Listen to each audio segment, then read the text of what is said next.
art in heaven, hallowed be thy name. Thy kingdom come. Thy will be done in earth as it is in heaven. Give us this day our daily bread. Our daily bread. Daily bread. Bread. Bread. Bread. Bread.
Rate of food did the troops a good turn. A 3-course meal in one can. I know, honey. It may be a godsend to them in some respects, but would you like to eat this stuff 3 times a day? Who, me? Don't be silly. I'm a civilian.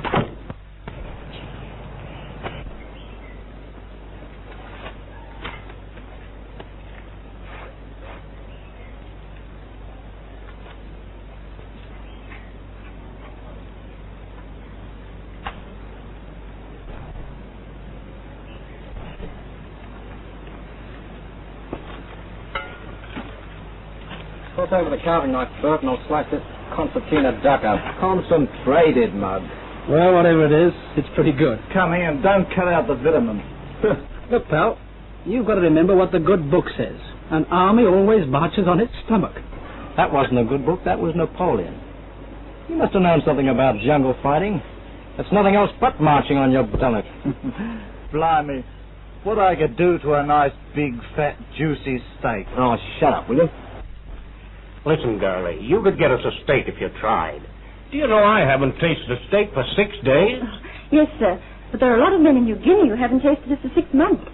No need to be rude about it. Oh, I wasn't trying to be rude, but I was just thinking, if we go a little short, maybe they'll get a break.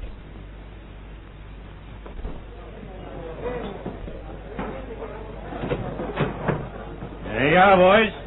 The last round, you've had your issue. What? No more beer? Beer? Look at me shelves, half empty. What the hell can we get? Oh, fed up. No cigarettes, no beef, no beer.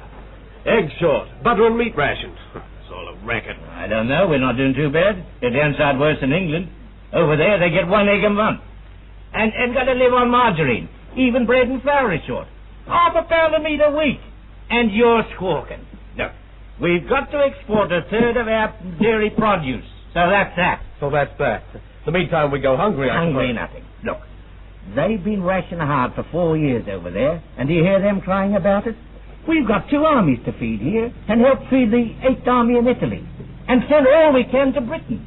So it's no wonder we got to go short of a few things. We've got to live, too. Yeah, and you're doing it damn well. Look, in Greece, 1,000 people die of starvation every day. That means by spring, 6 million will have starved to death. Over there, if you own a cat, you're lucky. Because you can eat it. Things have come to a pretty pass. I'm sick and tired of ringing up the butcher. Of course, one can't get maids to do these things these days. Restrictions everywhere and getting worse, my dear. Talk about what the people in England have had to go without. I don't know what we're going to do. So glad you could say, Mrs. Harrison. Herb won't be home tonight. Fire watching, you know. Oh. But I'm afraid it won't be much of a dinner for you. We used up all our meat rations on the first day. the whole half-pound of it. Don't let it worry you, dearie. Oh, but it does. We don't mind going with that to beat the blasted Jerry, but we do like to be hospitable when we has company. Never mind, dearie. I've got something here. I've been saving it up. We can have it without taters. Bacon? Yes. Why, it's as rare as nice thoughts in it was head. You know, this war ain't so bad all said and done. We're doing all right. We're doing all right. In the midst of humanity's greatest misery, these people can say that. Can the outside world hear? Can it absorb from them a little of their courage, a little of their fortitude, a little of their unconquerable spirit? If it can, there will be no waverers, none to cry out selfishly that he alone has been hurt. For among the free peoples of the world, who can be hurt like the people of England? And yet, in our midst... So I asked the waitress for a couple of chops, and she said she never had any. So I finished with a pie. I tell you, the country's gone to the dogs. Shortage. Why isn't there something done about it? Why should the civilian have to take it on the chin all the time? Spare me days. We can't all swing a battle axe. And there's plenty to go round if it was handled properly. What do you think? Well, now you've asked me. I think your kind of talk is a damn good fifth-column effort. What do you mean? It's true, isn't it? Oh, no, not that long, son. You're just shooting off your mouth. You're the moaner. But listen, pal. I've heard real men moan.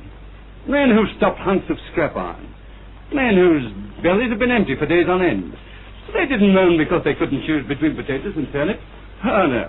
Or because they couldn't get a packet of smokes every time they threw a bob down on the counter. Oh, I wasn't moaning. Oh, you weren't moaning. But you asked me what I think. Well, give it a bit of thought yourself. And maybe you'll realize how lucky you are not to be dragging your half-dead, malaria-stricken carcass through some slimy swamps. Remember, next time you feel like moaning, at probably that very moment there's some poor crook dragging himself along through the jungle with a bum leg, trying to reach some isolated spot where he can find food.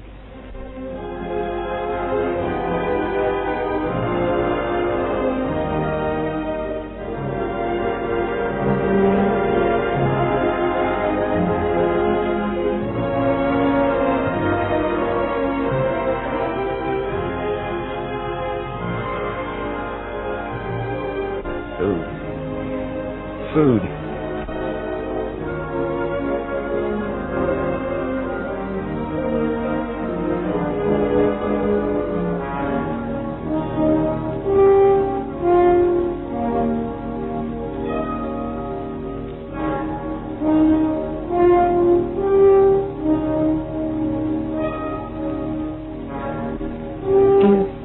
Give him this day his daily bread.